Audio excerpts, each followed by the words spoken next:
Assalamualaikum warahmatullahi wabarakatuh. Perkenalkan, nama saya Muhammad Adi Nun Khoir dengan NIM 122411032. Pada kesempatan kali ini, saya akan mempresentasikan sekaligus mendemonstrasikan hasil proyek UAS yang telah saya kerjakan, yaitu aplikasi Sistem Informasi Perpustakaan. Aplikasi ini saya kembangkan menggunakan framework Django dengan bahasa pemrograman Python, menggunakan Bootstrap sebagai antarmuka pengguna atau user interface, serta saya menggunakan database-nya menggunakan SQL untuk menyimpan seluruh data aplikasi. Pada video ini, saya akan memperlihatkan bagaimana aplikasi bekerja, mulai dari proses login, tampilan dashboard, pengelolaan data buku, data anggota, hingga proses peminjaman buku dan serta pengembaliannya. Saya juga akan menjelaskan fungsi dari setiap menu yang tersedia agar alur kerja aplikasi dapat dipahami dengan jelas. Baik, tanpa berlama-lama, mari kita langsung masuk ke proses demonstrasi aplikasi. Pertama, saya akan menjalankan aplikasi menggunakan perintah Python manage run server. Setelah server berhasil dijalankan, aplikasi dapat diakses melalui browser.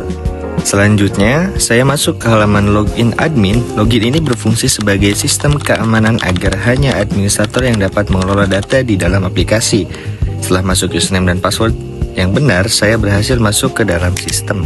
Setelah login, saya diarahkan ke halaman dashboard. Dashboard merupakan halaman utama yang menjadi pusat navigasi aplikasi.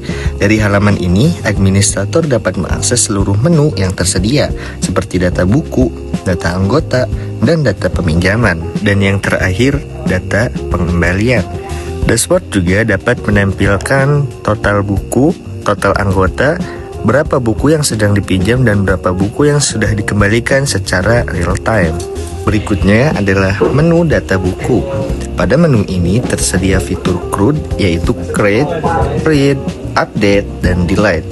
Administrator dapat menambahkan data buku baru, melihat daftar buku yang tersedia, mengubah informasi buku apabila terdapat kesalahan, serta menghapus data buku yang sudah tidak digunakan.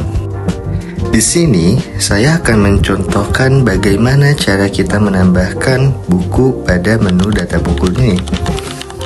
Ada beberapa menu yang harus kalian isi seperti judul buku, ISBN, kategori, penulis, penerbit, tahun terbit, rak buku, jumlah stok.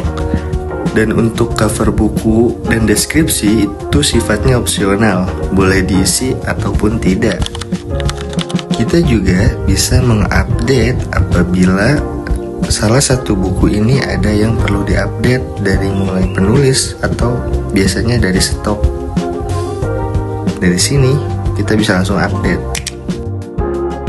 Selanjutnya adalah menu data anggota. Sama seperti menu buku, halaman ini juga memiliki fitur CRUD.